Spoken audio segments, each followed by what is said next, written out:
Hi, good morning, everyone, and my name is Tamia, and I'd like to welcome back our students to today's workshop and to also welcome our guest attendees.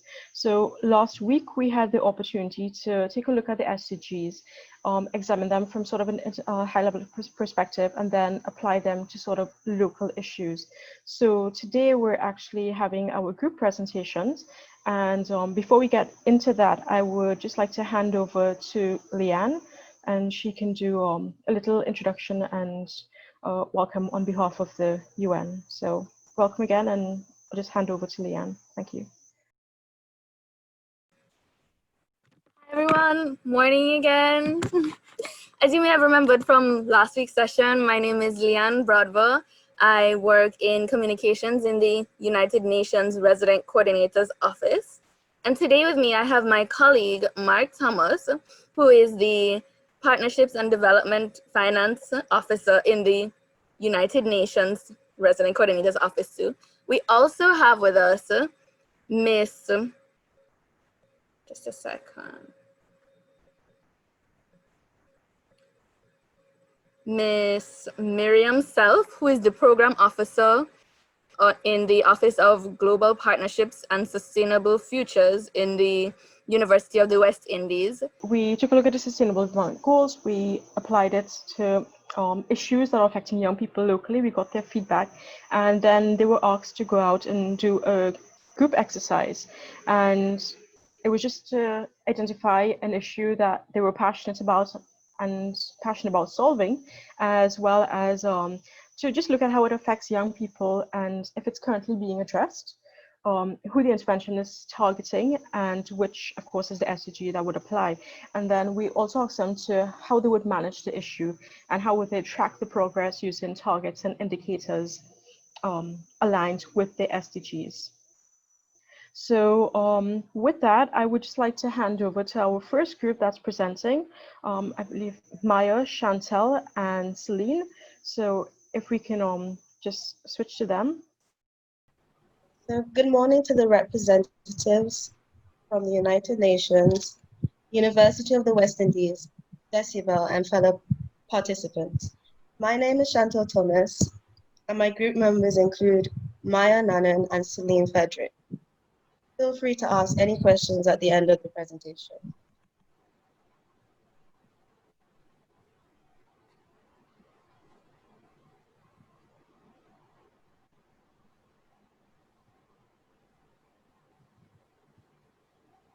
Hi everyone. Our group have decided to choose quality education and reduce inequalities as our themes.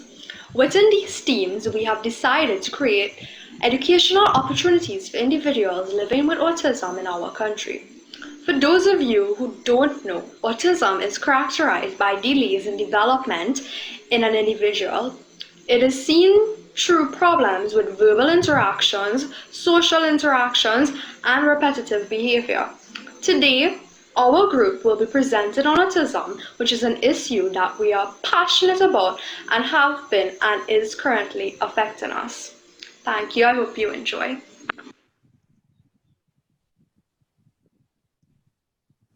What issue affects us that we are passionate about solving?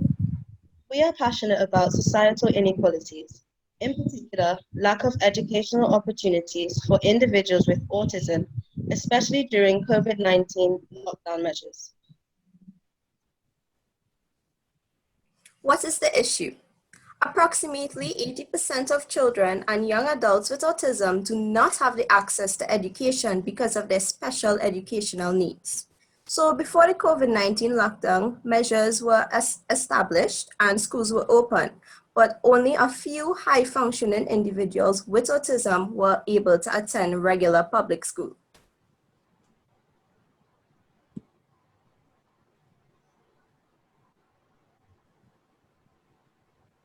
Some were attending private educational institutions. However, these schools are very expensive and unaffordable for many parents, causing some children to be at home. And therapy is very expensive, and many children do not have the access to therapy for at least the 15 hours required per week. And as a result of this, many of them have no opportunities for intellectual development. Is the issue being addressed? At a national government level, special needs education has not been given any priority in Trinidad and Tobago. In January 2020, however, the government tried to address the issue by attempting to implement the inclusive education policy, a policy that has been in place for 10 years. Some schools were being used as modern schools where children with special needs like autism and Down syndrome were given an opportunity to access an individualized education plan along with therapy.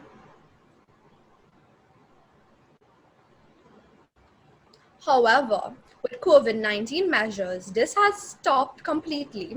The only other attempts made at helping the autism population is through individual organizations. Most noteworthy in this area is Supportism TNT, who has been trying to distribute customized educational items to children with autism who have been home most of their lives. Some items are puzzles, educational storybooks,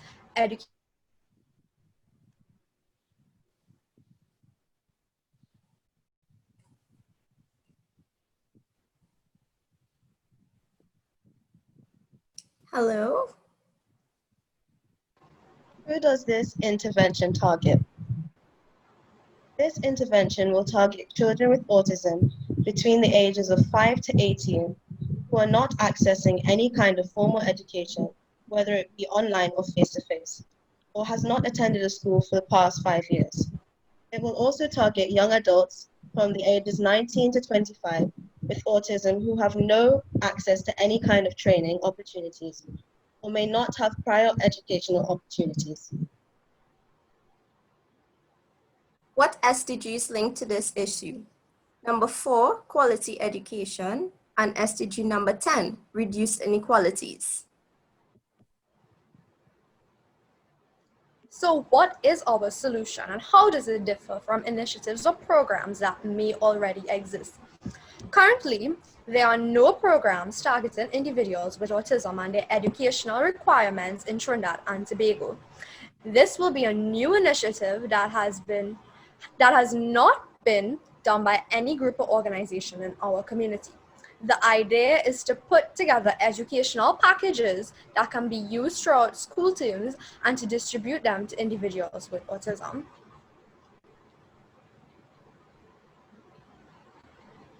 We will have 3 target groups.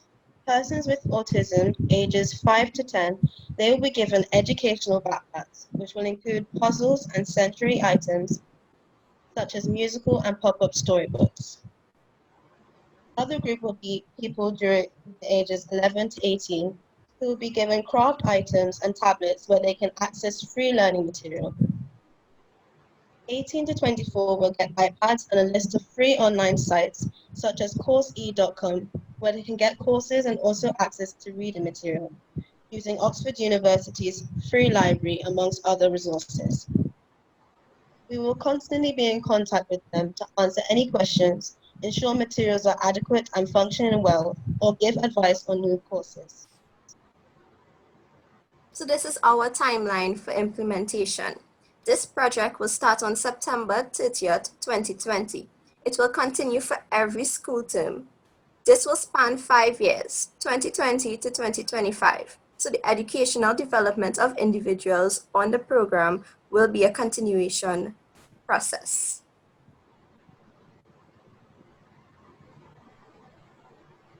So what resources do we need, you may ask?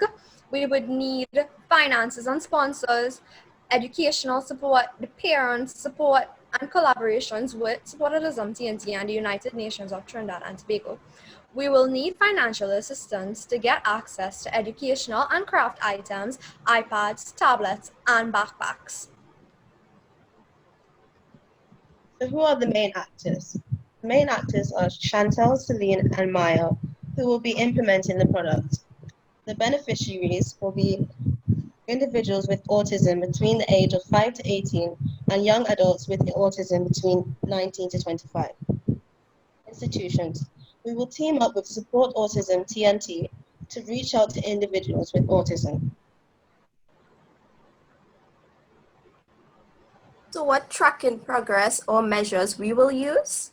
We will track the progress by constantly being in contact with the recipients of the educational items. We will also have an evaluation form for parents and caregivers for them to fill out every 3 months.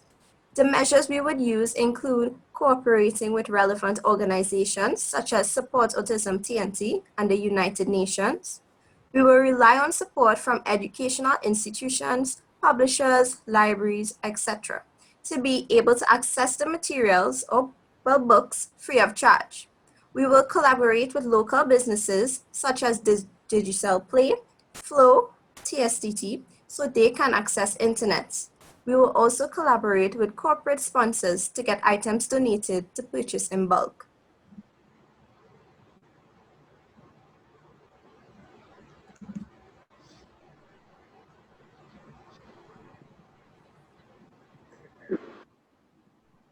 Okay, sorry.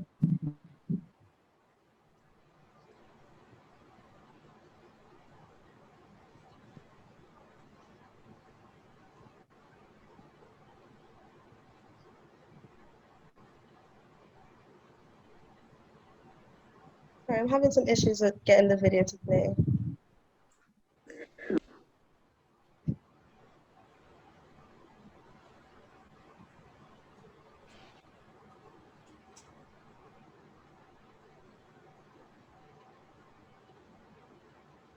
We hope that today's presentation was informative and educational, and that you learned something new that you can take away with you today.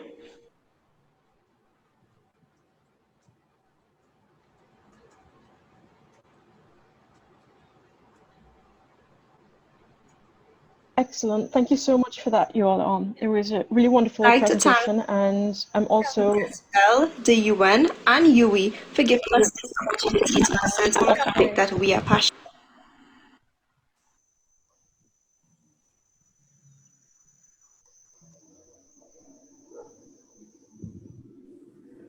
I think we're finished now. We're Thank you. finished. all We'll right. take any questions if you have any. Okay.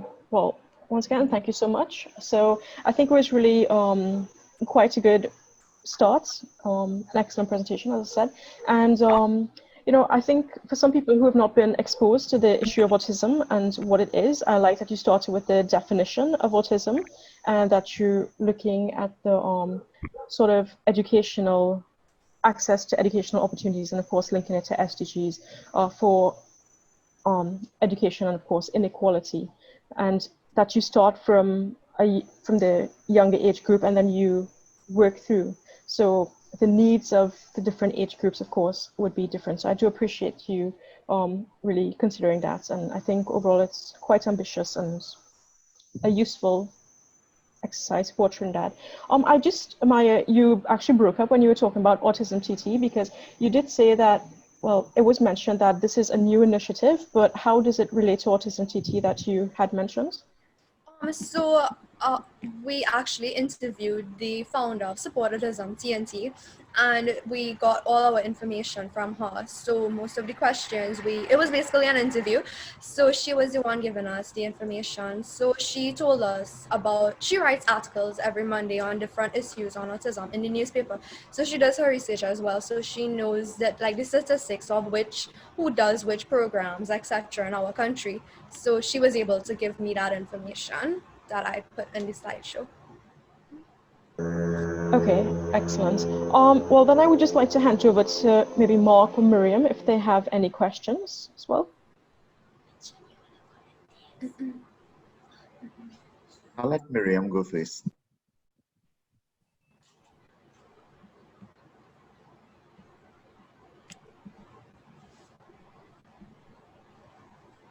Good morning, everyone. Excellent presentation, ladies. I liked you. I think you touched on everything that you were supposed to in terms of the outline that was given to you. I like that you linked the SDGs, SDG 4110, with the project on autism.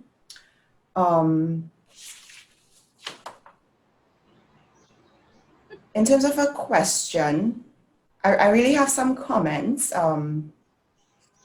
So one thing that you mentioned is that no programs targeting individuals with autism exists in education, exists in Trinidad.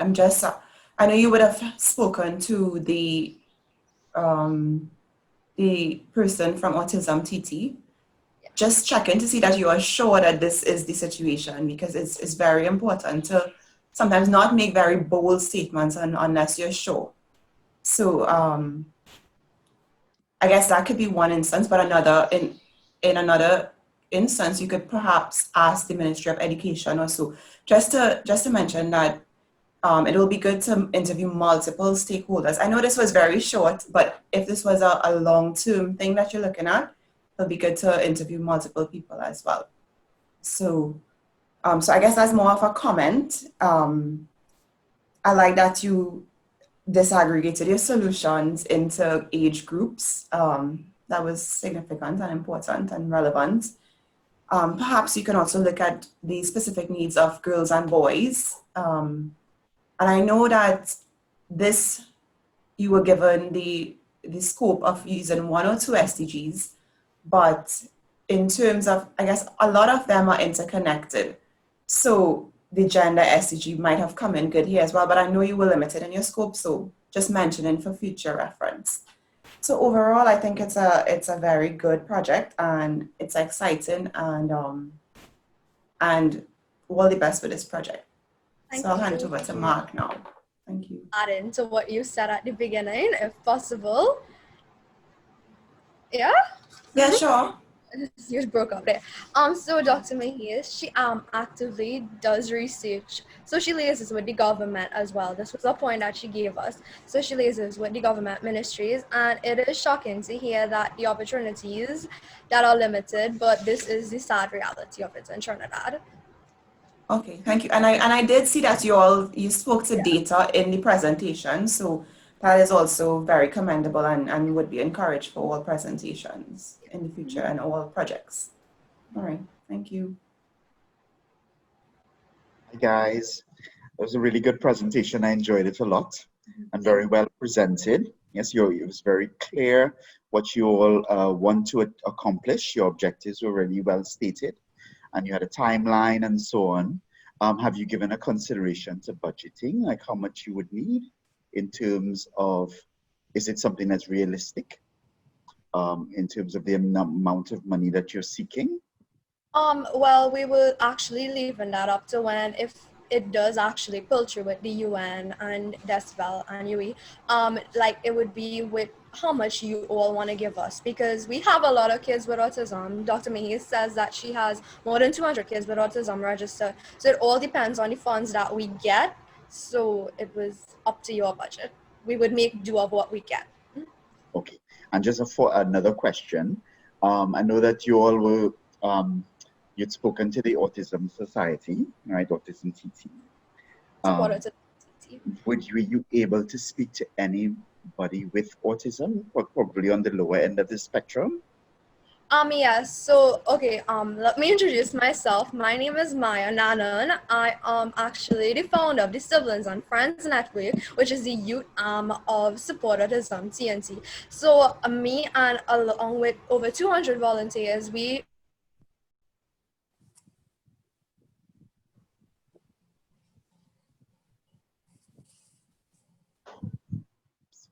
Hello? Yeah. Oh, it just broke up? Okay.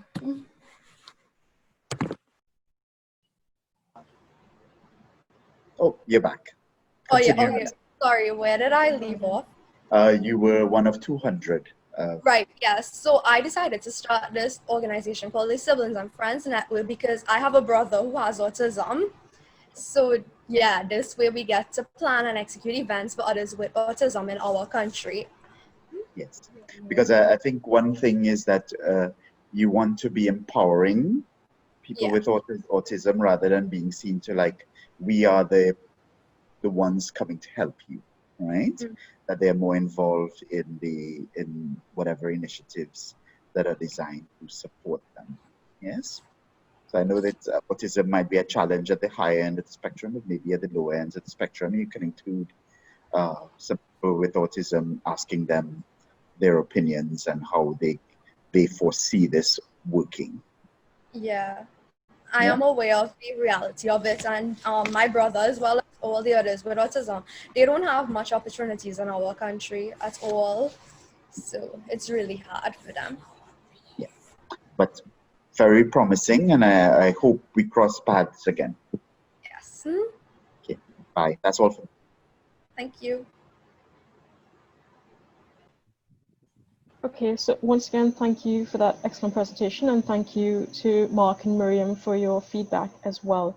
So we would just like to move on to the other presentations. We actually had one of the groups that they didn't have a returning participant, so it was just two of them in the end, and we allowed them the opportunity to present individually because they were both quite passionate about two separate topics.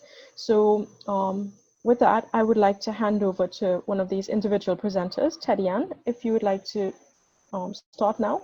If you have a presentation, we will give those privileges and then you would be able to share your screen. Okay, hello. Hi. Can you hear the background noise? There's a little bit at the moment, but it's not overbearing. Sorry, what? I said there's a bit of noise in the background, but it's not overbearing. It's not affecting what you're saying. I can hear you clearly. Okay, okay, now you're breaking up, but I'm just gonna go ahead and start to share my screen. The presentation. Okay, where okay. Hello, y'all can hear me, right? Yes. Yes, hearing you clearly. Okay, great. All right. Good morning, everyone. My name is Teddy-Ann Kwamana, and just now, I'm doing something. Just now, wait. All right. Good morning, everyone. My name is Teddy-Ann Kwamana, and I'm here to present my project on the Youth Awareness Program. So Trinidad and Tobago has an extremely high crime rate, with a ranking as the 6th most country in the world. The Trinidad and Tobago Police Service reported 538 murders nationwide in 2019, and that does not account for burglaries and violent crimes. It is needless to say that the crime in Trinidad and Tobago is a rampant issue, with drugs and gang violence causing most murders in our communities. In fact, most murders are committed in the northern part of Trinidad, where I live. In 2000, the World Health Organization estimated that 320 persons, which equals 25% of the population of people, have a lifetime prevalence of mental health issues. As well, Trinidad and Tobago has one of the highest rates of obesity in the Caribbean. Young people are especially vulnerable to involvement in gangs and drug use. Crime and increased inactivity for children are directly related, as more crime, more parents keep their children indoors. As well, with the advent of and the prevalence of smartphones, less children are inclined to participate in group sporting activities. My initiative, Freedom for Sports, will target these three issues and help us achieve Sustainable Development Goal 3 of good health and well-being, as well as Goal 11 of sustainable cities and communities. Now, I don't know about you, but I don't like cricket. Oh yeah, I love it. Oh yeah. All right, but unfortunately, not every single person likes cricket and football and basketball, and those are the most readily available sports in these because they are cheap and easy to access. Freedom for Sports involves offering a wider variety of sports to youth in Trinidad and Tobago. Youths can get involved and be a part of a community that is positive and encouraging. We will do this by creating a safe, fun learning environment for young people to explore different activities. Youth may not have access to sports because of the cost of gear, proximity to the existing clubs, or simply because they do not know that these clubs are available.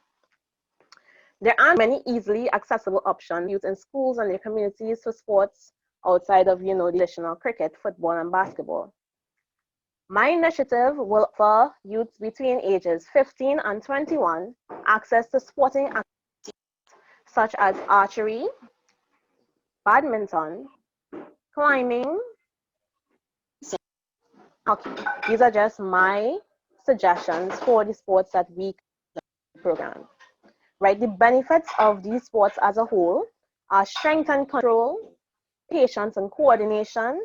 They can be very relaxing and calming. As well, it gives you a psychological boost as well as a social boost because you're engaging in a part of a community. Now, the implementation of this program can be done by visiting and by using government facilities such as this center that actually exists in my community. However, though the center was built to facilitate activities, it has not been used basically at all since its establishment. The reason for this are that there are a lot of issues with the facility. Instead of ensuring it is to be used, it has been closed for years and a waste of taxpayers' money. There may be facilities and assets not being used to its full potential or not being used at all in Trinidad and Tobago. According to the Ministry of Sport and Youth Affairs, some of the most pressing issues faced by youth are attempted suicide, mental health issues, youth disengagement, school violence, youth gangs, and youth crime. Exercise and sports have both immediate, short, and long-term benefits that can address many of these issues in the 21st century. Some of the benefits, according to Walden University, are it helps reduce depression and anxiety by relieving symptoms. It can help you reduce stress, and help you sleep better. So if you have insomnia and those problems, exercising can help you sleep better at night. It also, according to studies, strengthens memories and even potentially helps create new brain cells. Governments have continuously recognized that sport is an effective way to foster community among youths. Community centers and sporting centers have been built, though, as I illustrated, they are not exactly easily accessible or necessarily being used. And as well, governments provide grants for organizations involved in sports. There's actually an organization that recognizes the ability of sports to assist with mental health, and it's called Sport in Mind. They target youths, but their main focus is on football, so that if you don't like football, you wouldn't really benefit from that program. Freedom for Sports will not only offer a variety of activities, it will also be a holistic approach to development. We will require members to do a cognitive test, mental health test, and a personality test so that we can fully understand the youth entering the program, connect them with other existing initiatives if needed to aid in their holistic development. Additionally, individuals will receive information about what constitutes a healthy diet, discouraging the use of drugs and substances, and as providing responsible use to those over the age of 18. To achieve these sustainable development goals by 2030, we cannot tackle them. And so, in that case, facilities where freedom for sport will be implemented will encourage as well as place signs to ensure water is not wasted at the taps. We will also encourage use of reusable water. Additionally, another initiative I would like Freedom for Sports to have will be to provide seeds to members, either at home or around facilities, or they can even be encouraged to plant the seeds at their schools. This has the benefits of being active, being conscious of the environment, and growing your own veggies to contribute to a healthy diet. Resources required would be the sporting equipment for the different activities. The aim is hopefully to provide free gear or low-cost gear as much as possible to members so the reach of the program is not limited by your ability to afford the gears and equipment. Additionally, trained instructors would be required to teach the students the basics of sports and ensure safety guidelines are adhered to. Progress and impact of this project would be obtained by continuously having members submit surveys with questions assessing their attitudes towards the sports program, as well as whether they had any negative experiences. We will also monitor Trinidad's suicide mortality rates, as we hope to assist youths with mental health issues who are susceptible to suicidal tendencies. Additionally, data will be collected as to the involvement in the program by gender, age, and income category. So, in conclusion, my initiative, Freedom for Sports, will offer a variety of sports that are not usually easily accessible and seen in our community. And I really hope that this project will be able to assist in goals 3. Thank you very much for listening. And yep, that's it. You're welcome. Okay, wow, thank you so much, Tedian, and really another well-researched and excellent presentation.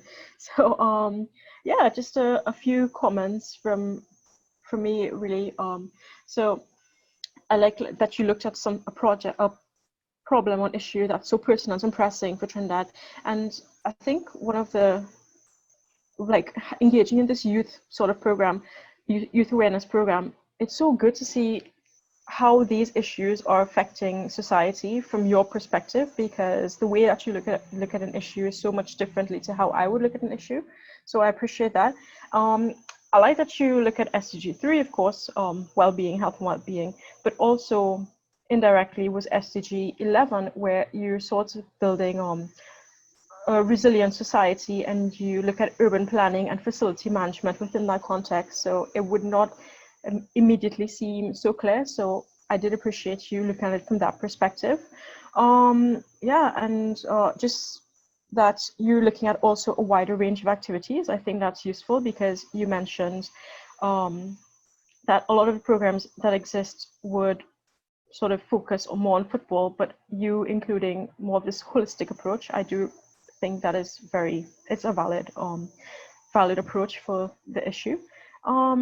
And of course, I thank you as well for your singing. That was really a treat for us.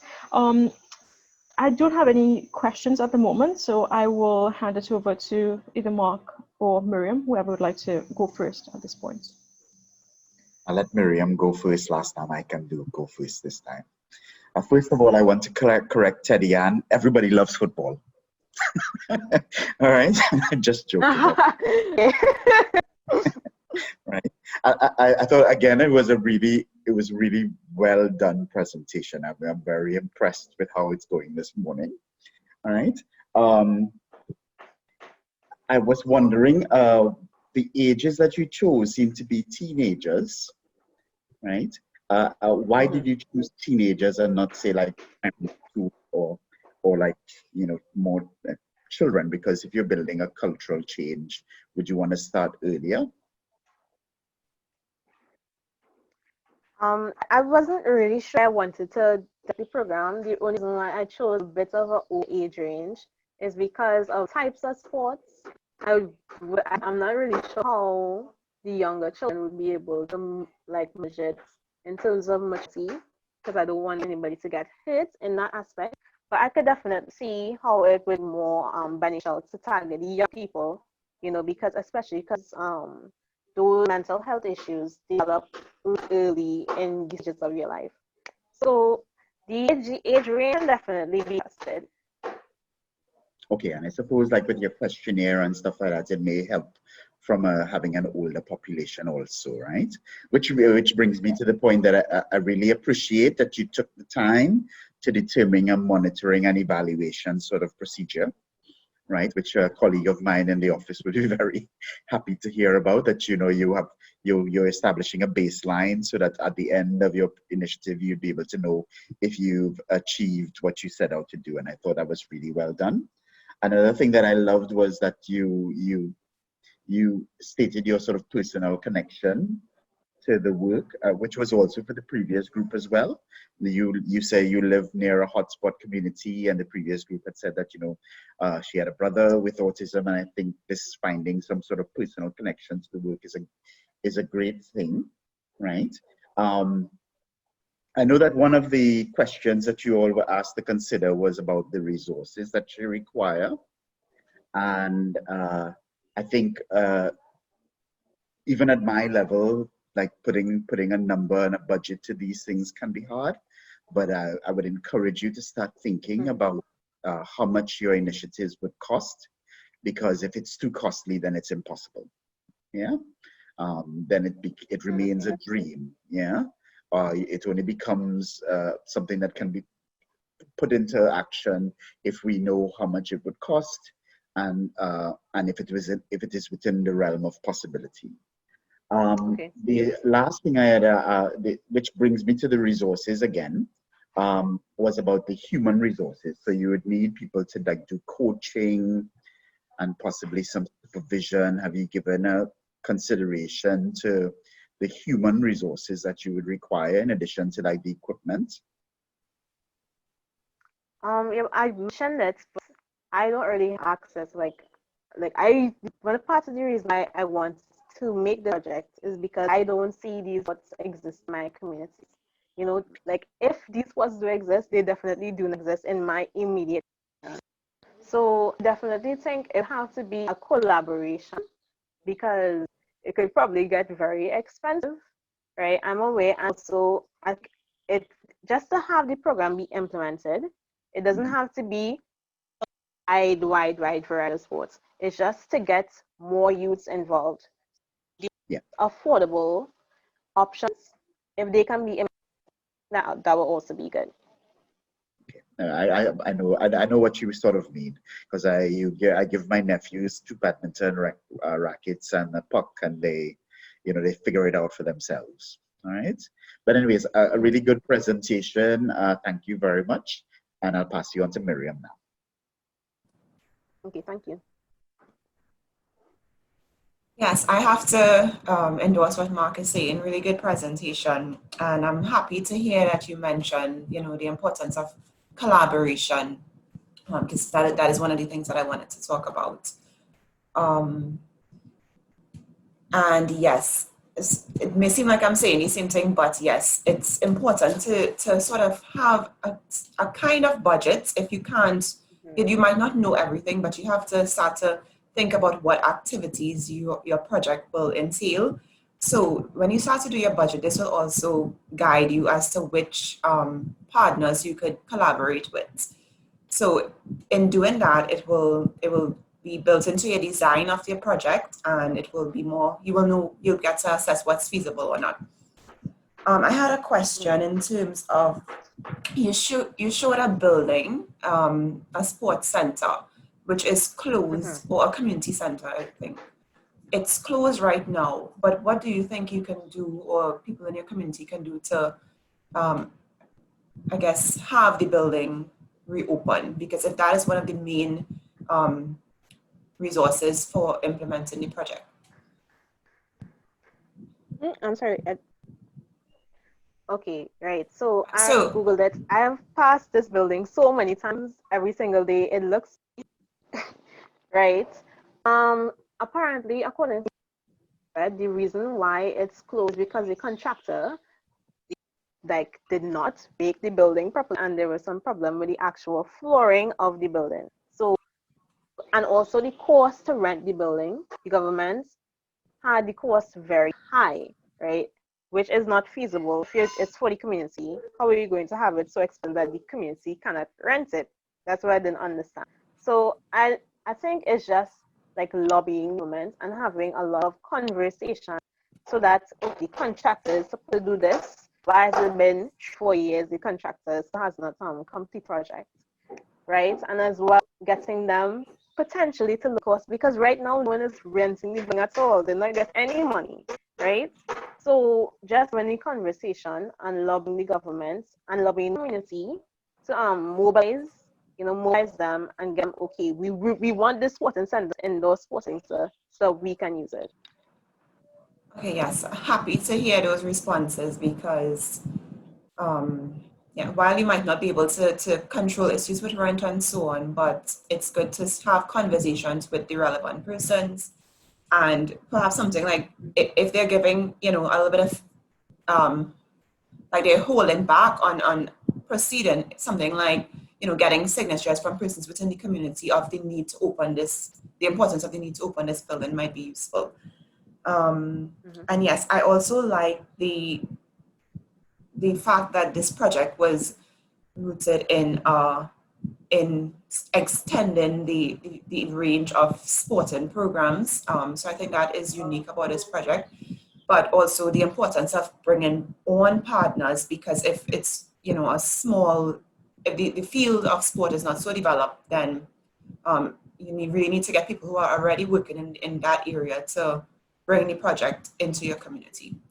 So I think those are my comments for now, but Yes. I think it's a good project and all the best on it. Thank you. Okay, thank you very much. Okay, thank you again, Tedian, and Hi, thank you. Tedian. Sorry, I just have like one question. It was a very great presentation. I just wanted to know about the logo. Did you put that together? Oh yeah, I put it together. It's just a temporary logo. I didn't design it myself. It's an automatic logo generator. I just wanted, to really like have your visualize. This is the goal. This is, the project to see, hey, it's something. Okay, that's my only question. You can continue tomorrow. Okay, so really, so it's so impressive. Like the two presentations that we've had so far, you've really set the bar quite high. So with that, I would like to turn over to Scyllina. She is the other, she's doing a solo presentation as well. So Scyllina, we will make you a co-host and you'll be able to share your screen.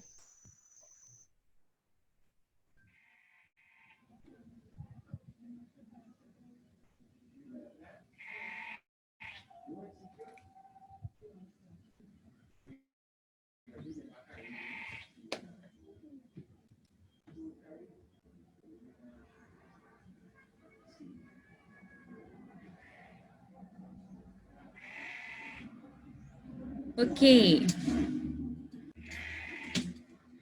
Are you all seeing my screen?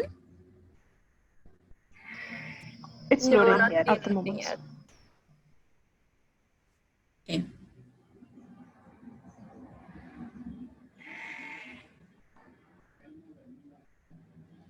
Is it on now? Yes.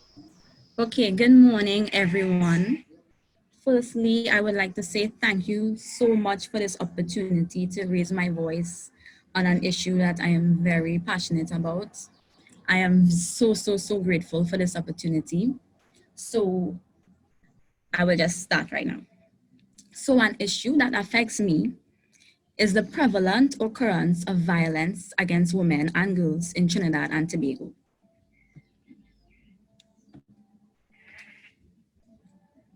Oh.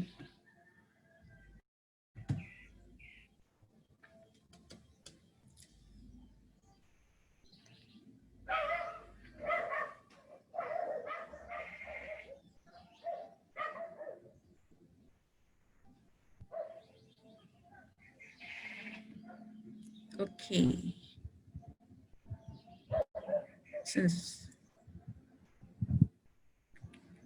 That's okay. We know we have some little technical glitches, so that's fine. Just take your time.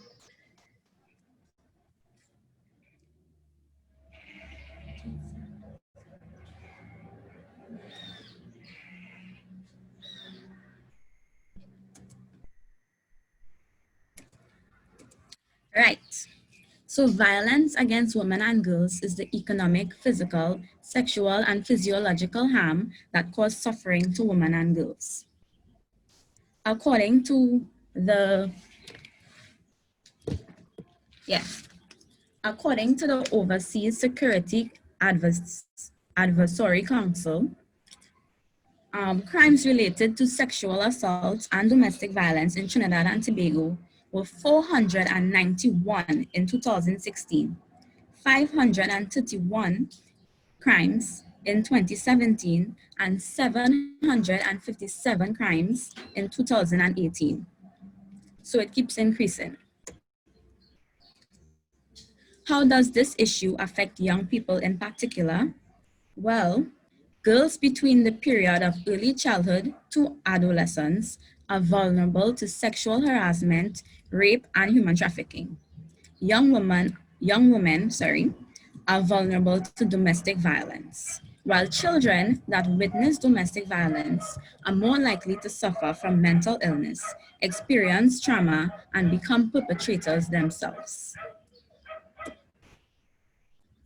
Violence against women and girls are being addressed by the Gender-Based Violence Unit by the Trinidad and Tobago Police Service and NGOs such as the Rape Crisis Society.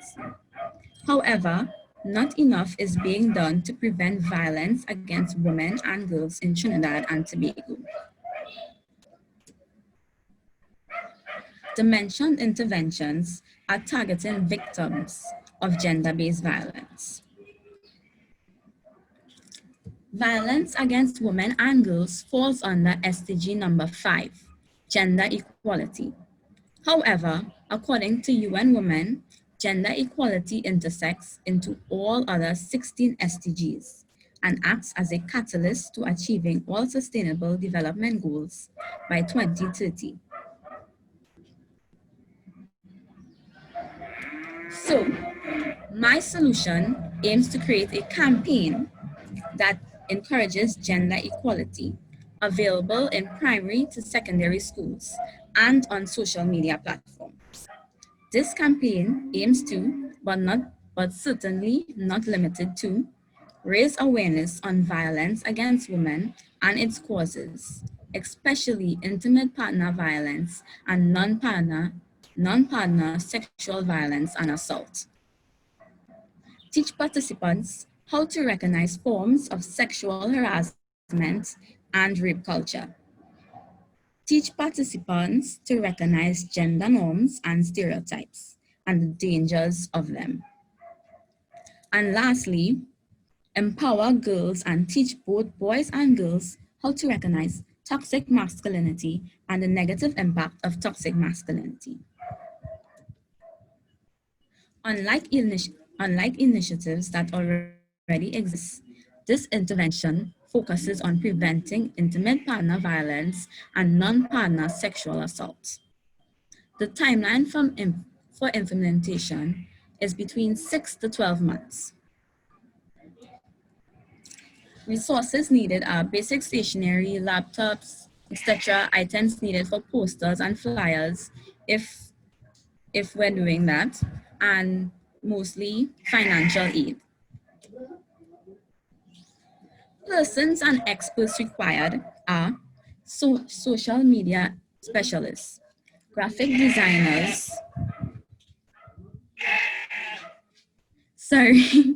graphic designers, gender experts from the Institute for Gender and Development Studies, speakers, young ambassadors to promote and help advocate, NGOs such as Womantra and Conflict Women, the Ministry of Gender and Child Affairs, UN Women, the Ministry of Health, and the TTPS Gender-Based Violence Unit. After implementation, progress can be recorded by monitoring the prevalence of women and girls who have experienced physical or sexual violence, and monitoring the percentage of referred cases of sexual and gender-based violence against women and children that are investigated and sentenced. So this is the end of the presentation. Any questions? Okay, thank you, Scyllina. Really good stuff. So yes, I like that you looked at it. You looked at gender violence. You looked at that SDG, but you also talked about the sort of intersection with all the other SDGs and the importance of sort of equality or gender equality for achieving those SDGs. So what I particularly like is the focus on teaching and the focus as well on looking at teaching males and about toxic masculinity. I think that is especially useful. Another thing that really was strong is the collaboration with the other NGOs as well as the other government organizations and the police service. One thing that actually came up, I mean, because again, it was a well-researched presentation, but what is alarming to me also is that these are the figures that you started with, those are reported figures. So we can just imagine the magnitude of the problem that's with unreported cases of gender violence. But I may have missed this. I know you spoke about it from the perspective of young people, but what age groups were you targeting? Like from primary school to secondary school, so that is from about 5 to 18 years old. Okay, so then the message would be tailored then for the different age groups. Okay. Exactly. Okay, excellent. Thank you. And well, that is it from my end for questions and comments. I will hand over to, once again, Miriam, Mark, and if Leanne has anything to add as well.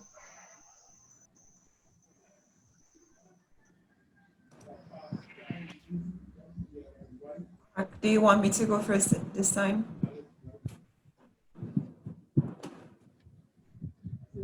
Please go ahead, Miriam. Okay. Are you seeing me? I'm not sure. I'm just seeing a light on my screen.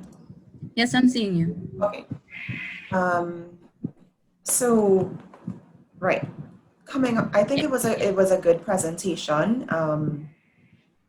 It's an important issue. Gender-based violence is a real issue in Trinidad and Tobago, so it is relevant. And it will be also relevant across all age groups. You mentioned intimate partner violence. Yes. And in terms of targeting, your messages across to the different age groups, I'm just wondering, intimate partner violence. So, how relevant it will be to, say, children in primary school and secondary school, from your perspective. Okay, from my perspective, I don't think that we should literally tell them, well, your mommy not supposed to hit daddy or something like that.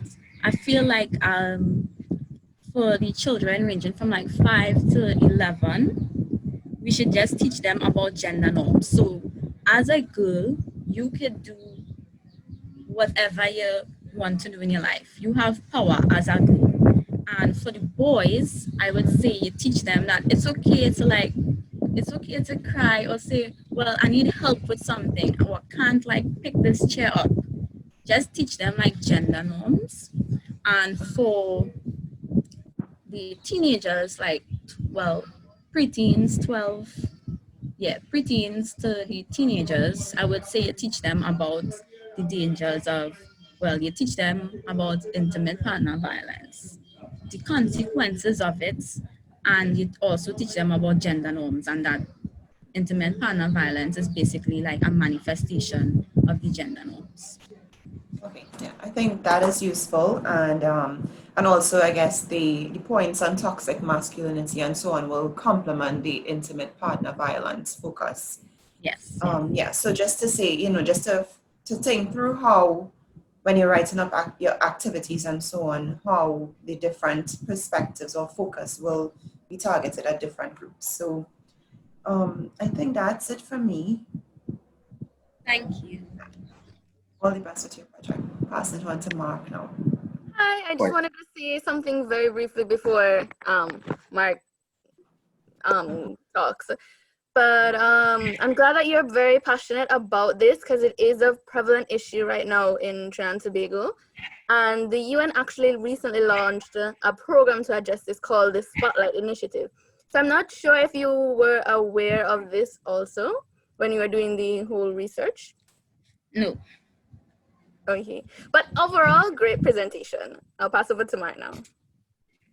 Well, Leanne just said everything I wanted to say, which is okay. I don't know how to put out my video because I'd rather you see my face when I'm talking to you. But it's okay once you can hear me. All right.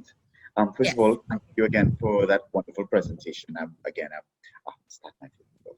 Yeah. All right. I think I'm very impressed with the quality of this morning's presentations. Right. A couple things. I think on your second slide you talked about physiological, and I think it should have been psychological because you already mentioned the physical violence, and it's important to highlight this sort Oh, of yeah. mental health issue of like just constantly calling someone stupid every day or something like that. It's psychological rather than physiological. I think you're meaning to say that's a small Oh, end. yeah. Right? A couple things that could apply to almost every presentation this morning. I know the second presentation talked about a baseline, but I think it's important that you collect your data to say like what the situation is now, so that after you implement, you can then say what measurable change you have. And I know that almost all of you had a sort of monitoring and evaluation thing built in, but it's important to sort of at the start have something to say, like you can record what the situation is now. Just to echo Leanne's thing, I think all three of you had interventions that are sort of like synergistic or has overlap with what the UN is doing. So I think between Leanne and I, we will try to make connections for you all so you can see like how your work already fits in with what we are doing, which I think will build strengthen your hand. And one small, I really don't have much questions for you because you explained everything quite clearly. One sort of comment for all three of you thus far is that I appreciate your level of ambition because you're doing initiatives that seemingly are covering like the entire country. And that can be, ambition can come back to bite you. And I think it might be worthwhile to sort of like focus on like a particular community where you can do something like a pilot.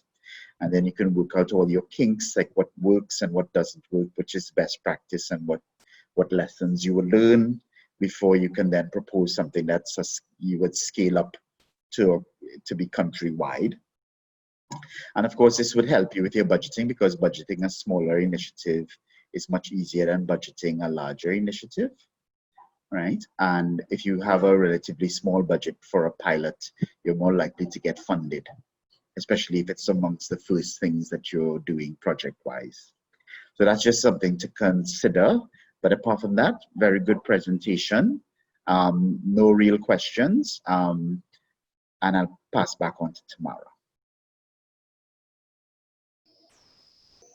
Okay, thank you, Mark. And yeah, thank you also for those comments and how all these groups, all these can be have their initiatives or add into the feasibility of their initiatives through your comments. So that is appreciated as well. So with that, I would like to hand over to our final group. If you just let me know who would be sharing their screen, we will give them co-host privileges.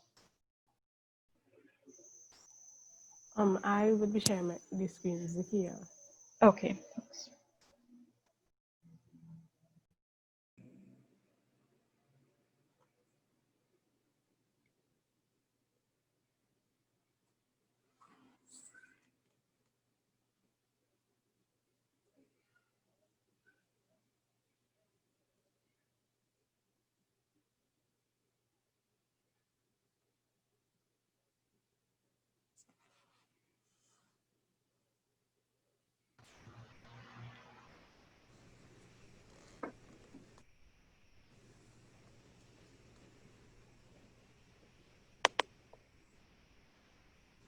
Is everyone seeing my screen?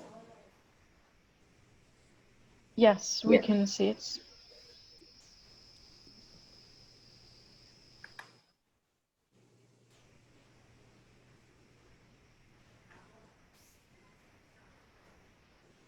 Can everyone hear me? We can hear you clearly. Okay.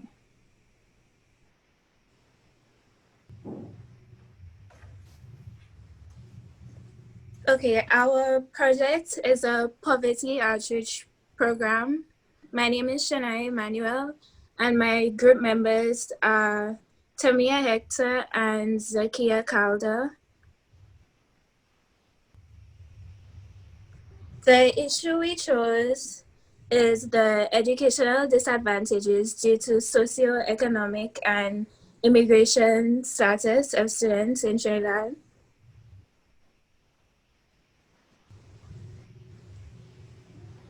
How the issue affects young people in particular.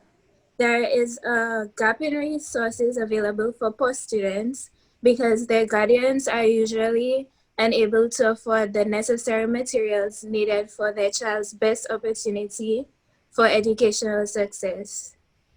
In addition, many less fortunate students go to schools in disadvantaged areas, so their schools may not be able to provide extra resources to aid them in the way that private schools and schools in privileged areas can.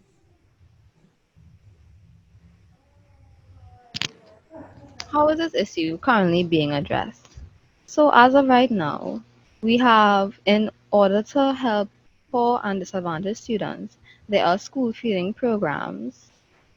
There's a textbook rental program, however, that only provides some and not all textbooks, and it does not include reference textbooks, which give an advantage over in education and for the students.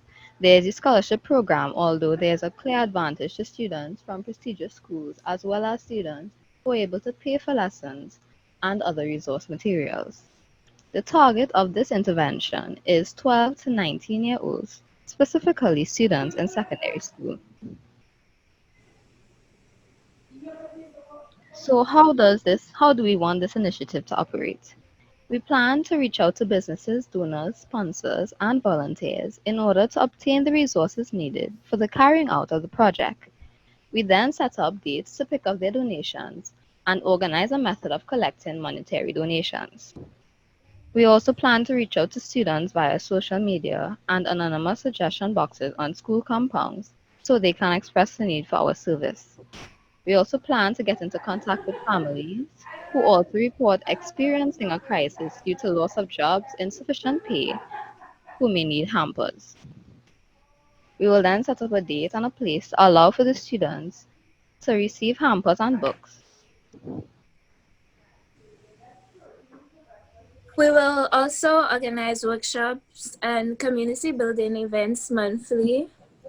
And in addition, we'd like to get in contact with volunteer counselors and the sponsoring companies so we can organize a fair to allow the community members to meet up with the students to provide possible internship opportunities and also organize free counseling sessions. At the end of the year, we would use the data with respect to the success of our ventures to improve on the outreach of our initiative.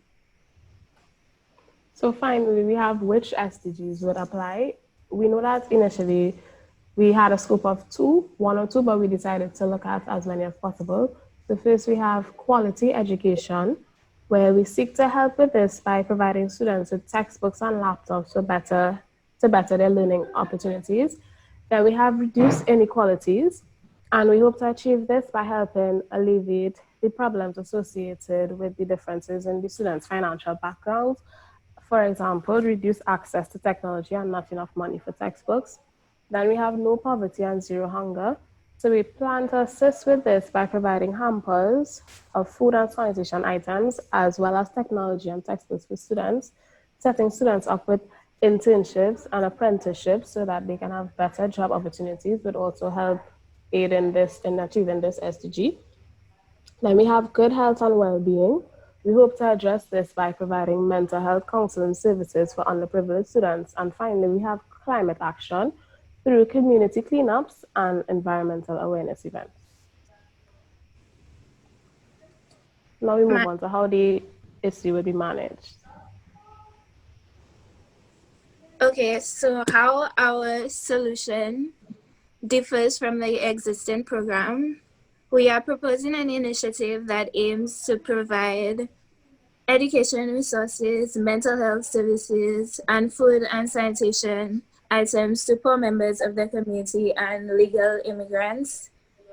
Our main focuses are providing textbooks and laptops for the students, providing counseling sessions for the students, donating basic food and sanitation items, also supplements for the students, and organizing opportunities for students to participate in community outreach and internship programs to foster community development.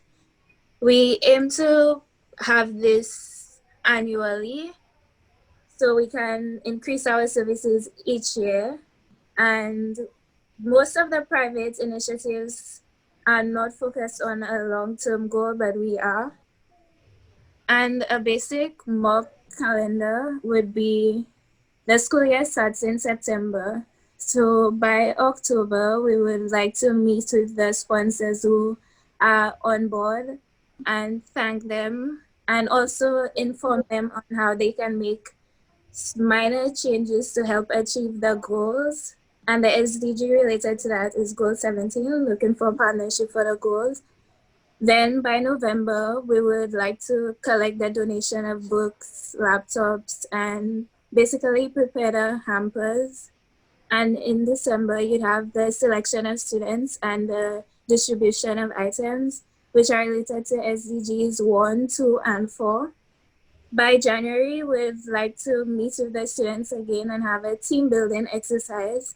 So here we focus on goal 10 and 3. In February, you'd like to have a reforestation activity focused on goals 13 and 15. In March, you'd have a counseling session, group or individual, depending on the need of the students. And in April, we'd host a leadership and skill building workshop, which focus on SDGs 3 and 8. In May, we'd like to have a cleanup campaign, which basically ties in 13, 14, and 15. And in June, we'd have a follow-up counseling session, which is focused on goal 3. By July, we'd like to have a start of the internship program for the sponsors on board. And in August, it would be the end of the year program, and we would have the students distribute food and water to the homeless because it is important to give back to the community when you're receiving, and have like a final checkup and distribution of any additional gifts, which would tie in goal 1 and 2. So the resources required for this initiative would be textbook donations, monetary donations, tech sponsors, this is with laptops, sponsors of food and sanitation items, volunteers, mainly counselors, as well as individual and corporations to sponsor places the way we could operate. So we will be mainly acting with local businesses, educational institutions, and libraries.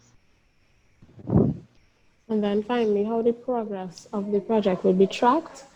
We would have follow-ups to identify whether the internships led to permanent jobs or even an increase in companies who offer students internships through our project. We'd have monthly checkouts on the students helped.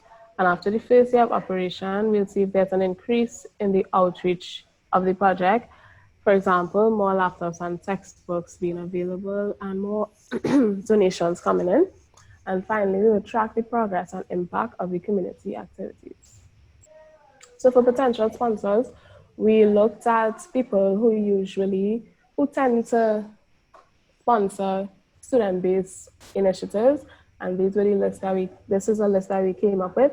So we have UE, the Massey Foundation, the UN, United Nations, WASA, Blue Waters, Nestle, who would provide products and hampers, NGC, Courts, and Digital.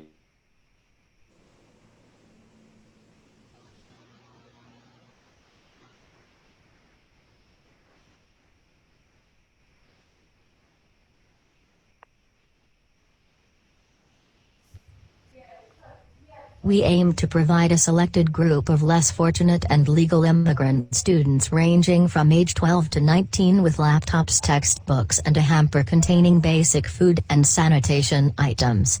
Because we believe that every child should have access to the necessary items for a proper education regardless of their economic status. The students will not only receive a one-time donation, but we will host monthly engaging activities and workshops, such as reforestation activity and cleanup campaigns, thus teaching them the importance of caring for the environment. We also intend to have counseling sessions with the aim of teaching them to respect each other, which is only a small step in ending discrimination. They will also participate in skill and team building sessions, equipping them with the necessary tools needed to contribute to the working world. We would also like to organize a summer internship program for the students of aid with our various sponsoring companies. A mock calendar will be provided including our goals and the related SDG. Each little action can bring about a great change and aid in realizing the 2030 vision.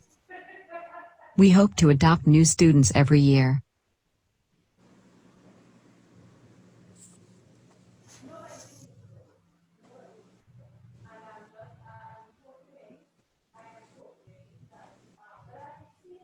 Hey there, can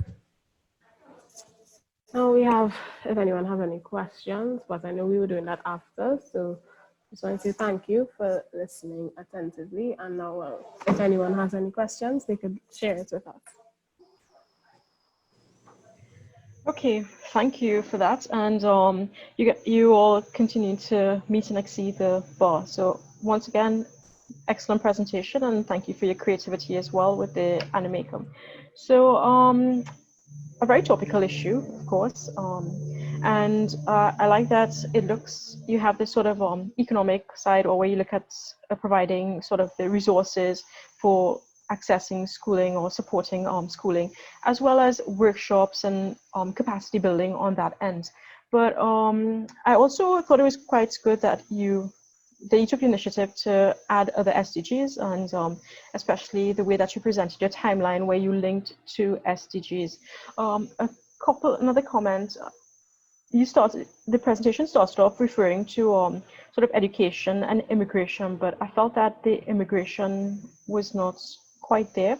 That was one thing. How would you address that? And how would you just basically sort of address this immigration in the whole project? Because you mentioned, or the presentation mentioned, education focusing on secondary school students between the ages of 12 to 19, but I don't believe it focused particularly on the immigration issue. It's not basically targeting the immigration issue, but including immigrant students, like legal immigrant students, into the program, because many of them would not have the opportunities they had back home, because it would probably be harder for their parents to find jobs here and adapt. So basically including these students into the project. Okay, and well, one comment related to that, because here in Trinidad, the majority of I would imagine the majority of immigrants that we're having right now, they would require, in a sense, sort of different type of resources to what you would expect for your local Trinidad and Tobago students, citizens of Trinidad. So the resource requirements there might be a little bit different. You have two arms of the program essentially.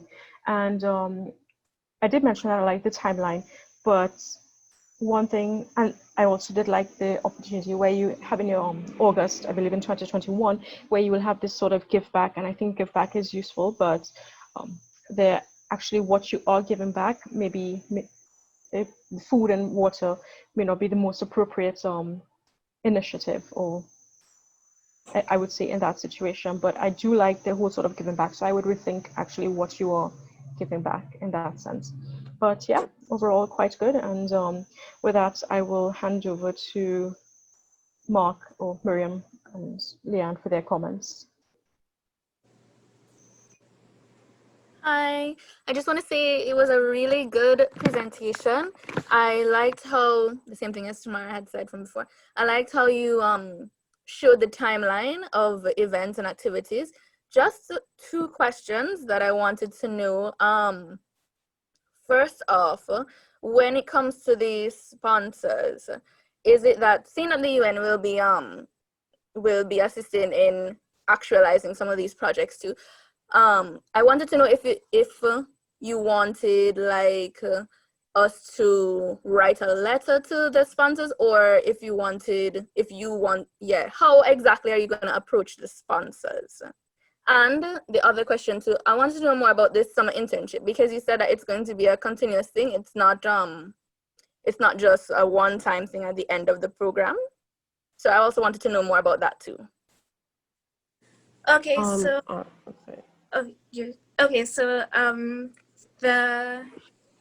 it's easier for other companies to come on board when the UN name is associated.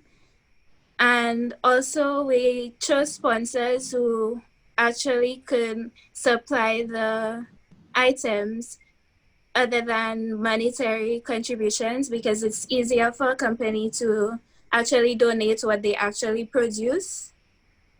And we intend to send out sponsor letters and wait for feedback and see whether they are on board or willing to help.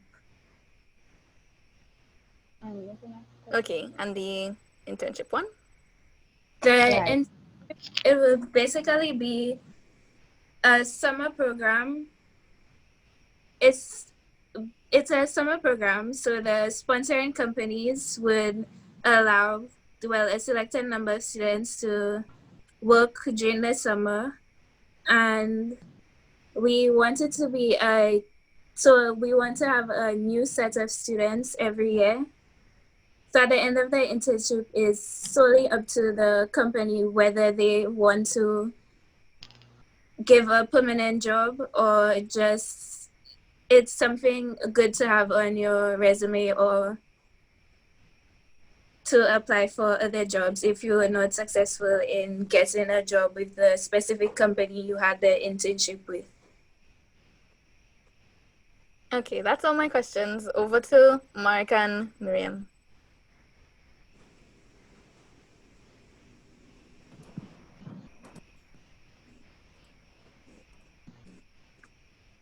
Mark, if you don't mind, I can go first and so that you can do some good budgeting, sum up and those sort of things. Yeah, I saw that this was a very ambitious presentation and project. It's a lot of exciting initiatives. I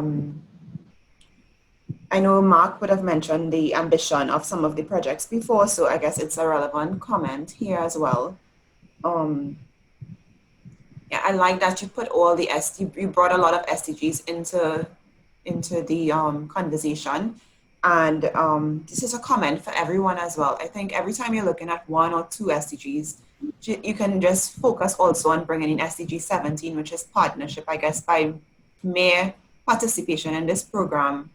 Even if the UN is to fund something, you're certainly partner in any way. So it's something that is always relevant and for most projects, or if not all.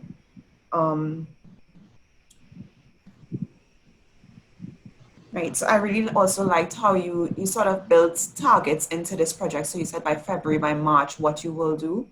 I have in terms of a question, it was said that this project will focus on disadvantaged students. How would you identify those disadvantaged students in terms of providing laptops and textbooks and so on? How do you plan to do that? Anyone can answer.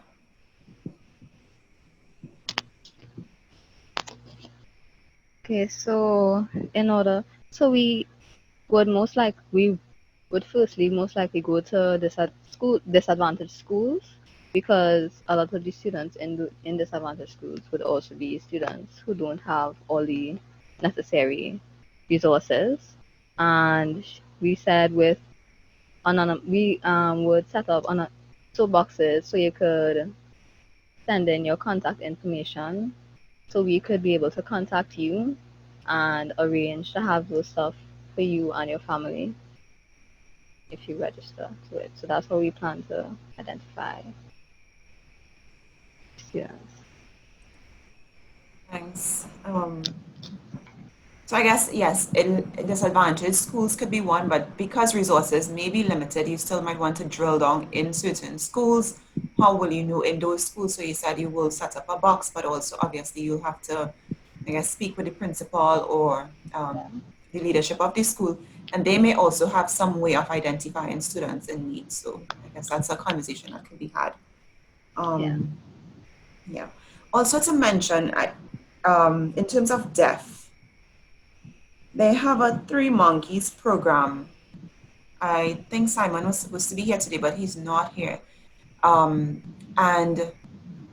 a lot of the things that you mentioned, you were saying monthly targets that you had.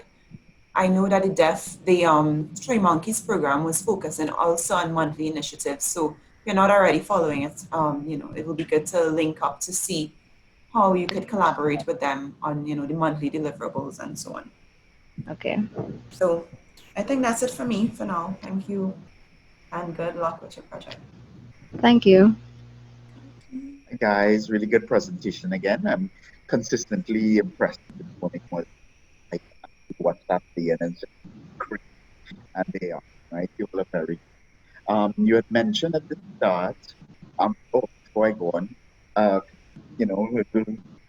big up for the SDG 17 that you included because SDG 17 is my SDG, right? So really, really happy that somebody is considering.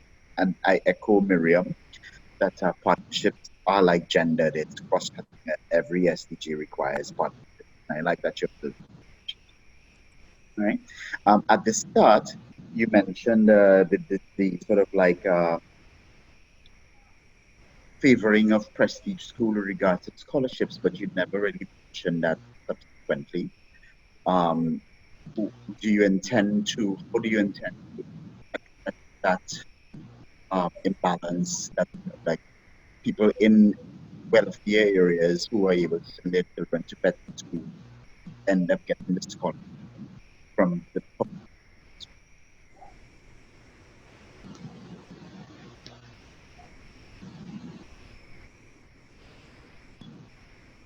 You can repeat that with any question, please. Oh, you want me to repeat it? Yeah. Okay, yes. So at the start, you talked about scholarships favoring prestige schools, but it wasn't really addressed going forward in the presentation. And it is an issue that the wealthier students go to the better schools. They end up getting scholarships that are paid for by the by taxpayers like your money and mine. And that is a problem, yes, because it's people who do not need that assistance getting the assistance. How does your project consider it because you introduced it as an issue? Well, we mostly looked into the fact that these students were more able to afford resources. So certain resources, so example, they would be more connected in terms of being able to get textbooks, past paper resources, etc., which are important in, being able to pass, whatever. So we want to be able to provide these resources to these students to allow them to get more of an advantage in the process. So as of right now, that's all we have, or all we have been able to consider. There is more that that could be done, but that's all that we have considered with regards to that. And another thing, the integration of technology, because technology to some extent might be leveling of playing field, because you've had like online teaching, for example. You can have a very good teacher who would normally be available only to a prestige school, now being available to everyone, regardless of where their school is. Have you considered something like, like how like Khan Academy is online? That? But that is something that we can integrate into this program. And the last thing, which is sort of one thing that it's sort of like a pet thing of mine, right? I know that your project is already as ambitious as it could possibly be already, but I'm always concerned that we undervalue vocational education, and that not everybody is sort of academically inclined, even in prestige schools. That's true. And and like the skills that are required for the economy to grow and diversify are okay. We do need higher order skills like coding and whatever, to welders and carpenters and those sort of vocational skills. Have you considered vocational skills at all? That's in terms of the internship fair, we considered including not only companies but people who would be able to apprentice students. So the first thing that comes to my mind is plumbers. So they could come and apprentice with these people and possibly learn and get a job in that area. Excellent. Right? And to Those are add, also in the skill building and team leadership workshops, we could actually include community members to teach the students who are interested in that field of work. because I love that idea that like you get people within the community who are sort of respected and sort of looked up to again the sort of self-empowerment thing where you want to help the community to help itself eventually, and I think the technology might be a good way there because you may identify a few very good teachers within those communities and you can make their reach even widen their reach across not just their school but their entire district, and also like you say for vocational education and the idea of mentorship as well, that by a young impressionable person interacting with who have made something of their lives, be it academically or vocationally, that they can get life skills. But great I just wanted presentation. to add a comment. Yeah. Hello? Yeah. In terms of the internship program, there actually is a very similar organization. The name of it is the Match Me Internship Program. I participated in this last year, and basically, it was started by a teacher, Shallow. She was able to actually get companies to partner with the organization and provide in like opportunities, right? But it was only for sixth form students alone. So that's an institution that y'all could look into next. Okay, thank you. Thank you.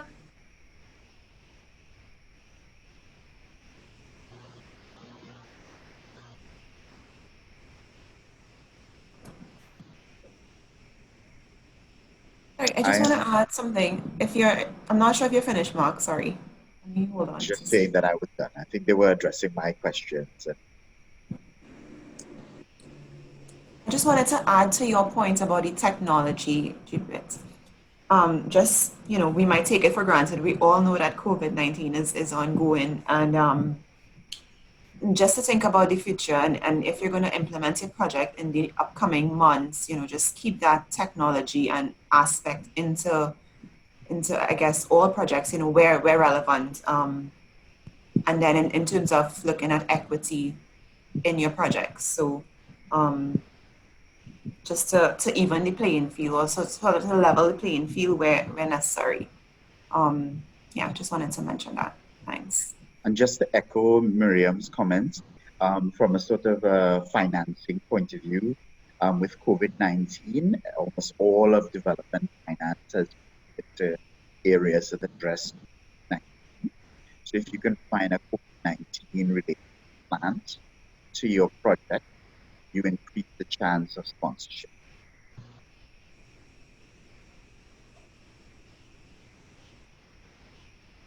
Over. Okay, well, thank you everybody for your comments. Tamia, did you have a question? Okay.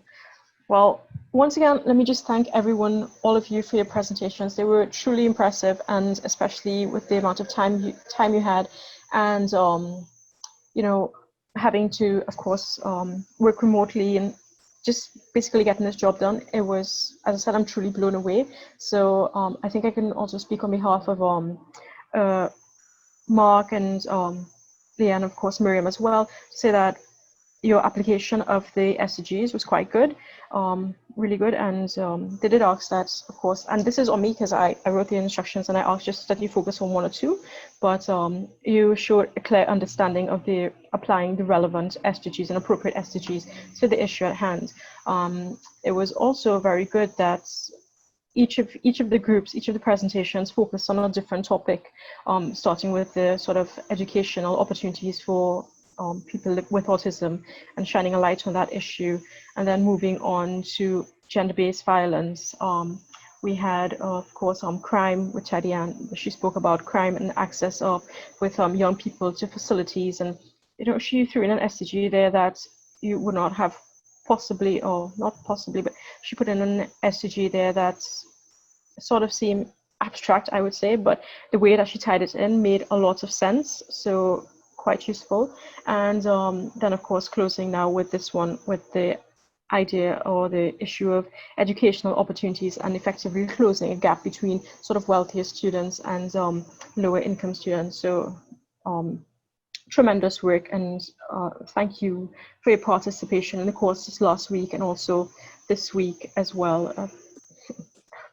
I think our future, I can say without a doubt, our future is in good hands, and young people, they are doing truly valuable work. So I appreciate that, and I appreciate once again your participation in the workshop and the support of the partners, the UN, ZEF, and of course UE, in making this sort of a reality in these times.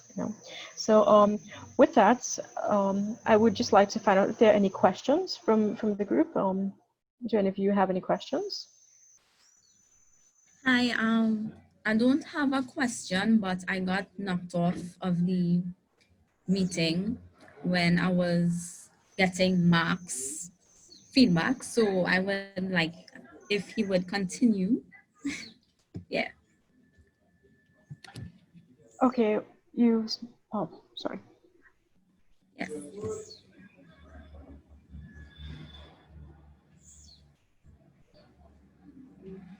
Hi, Scyllina. Sorry about that. I'll be quick, all right? Because I know the others are waiting to sign off. I was just saying that I think it's very ambitious because you're sort of like considering like the whole country, and maybe you can consider like one particular district or something. Even Leanne had touched on Spotlight Initiative, and even Spotlight, which is like a multi-million-dollar initiative that's funded by the European Union, doesn't cover the entire country. It just focuses on like Tunapuna, Mayaro, and Tobago. Yeah, just to give you like an example. So maybe if you can identify one particular district which you can use as a pilot, and where you can work out the kinks in your project, so that when you decide to scale up, you would have solved all of those issues. All right. And also from a sort of practical point of view, if you're starting with something smaller, it's more likely to get funded, right? And you're more likely to achieve something if you're like focusing with a small amount of money rather than spreading a small amount of money more widely, right? Miriam had made a point that, it was Leanne had made a point about Spotlight, and I was saying that yes, it is synergistic with the UN and possibly Leanne and I, and this includes everyone in all the groups.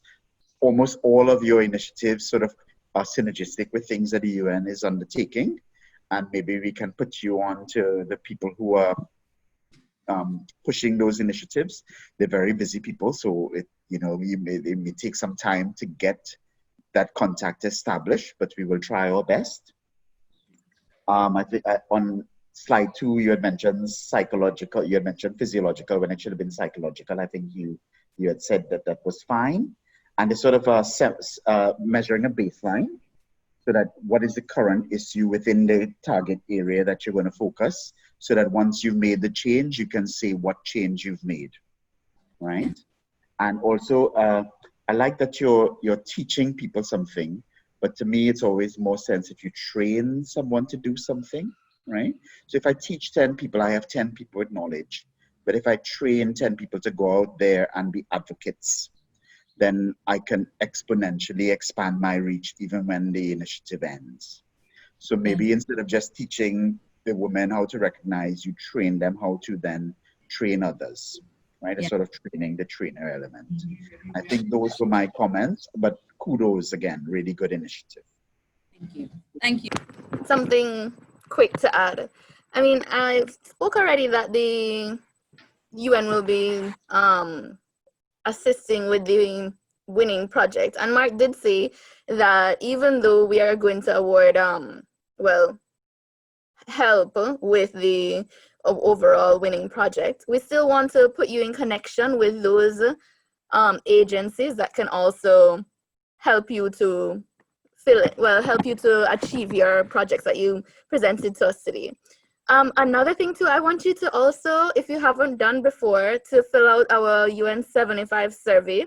There's a link to it in the chat already, but it's crucial that we fill this out and have your voice heard, because the UN is turning 75 in October. I'm not sure if you went over this in the last session, but it's instead of just having a normal anniversary, we wanted to instead have a dialogue around the world. And it's important that we get youth voices to be included in this dialogue and to hear what youth issues are. Because after you do this survey, it's going to be compiled into reports and it will be shared with leaders all around the world. So leaders from all parts of the globe will be hearing, you know, what issues are affecting youth here in Trinidad.